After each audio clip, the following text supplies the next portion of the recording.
ফের একবার আদানি আর মোদির বিরুদ্ধে বিক্ষোভ দেখাতে রাস্তায় নামল রাজ্যের কংগ্রেস কর্মী সমর্থকরা।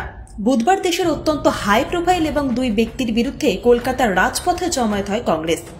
একদিকে আদানির বিরোধিতা এবং অপরদিকে মণিপুরে হিংসা বন্ধ না হওয়ায় প্রধানমন্ত্রী নরেন্দ্র মোদীর বিরোধিতা। এই দুই বিক্ষোভকে সামনে রেখে এদিন পশ্চিমবঙ্গ প্রদেশ যুব কংগ্রেসের পক্ষ থেকে রাজভবন চলো কর্মসূচি নেওয়া হয়। উপস্থিত ছিলেন দক্ষিণ কলকাতা জেলা কংগ্রেস সভাপতি।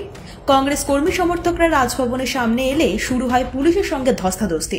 এরপর পুলিশ তাদের প্রিজন ভ্যানে তুলে রাজভবনের গেটের কাছ থেকে দূরে সরিয়ে নিয়ে যায়। খেয়াল করবেন, আদানিকে এই আদানির পেরে চেপে হাজার হাজার কোটি টাকা খরচ করে নরেন্দ্র মোদী ভারতবর্ষের প্রধানমন্ত্রী হয়েছিল।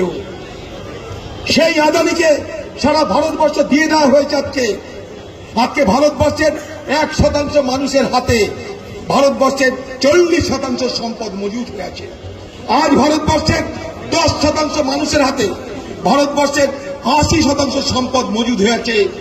এইভাবে আজ আমরা মানুষের দেশ আজকে বড়লোকদের দেশে রূপান্তরিত হয়েছে।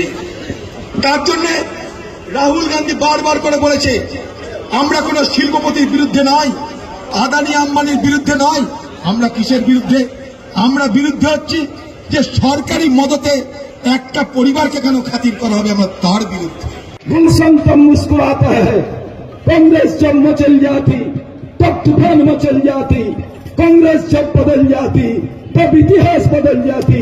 जय हिंद, धन्यवाद, नमस्कार। ब्यूरो रिपोर्ट, आज बांग्ला।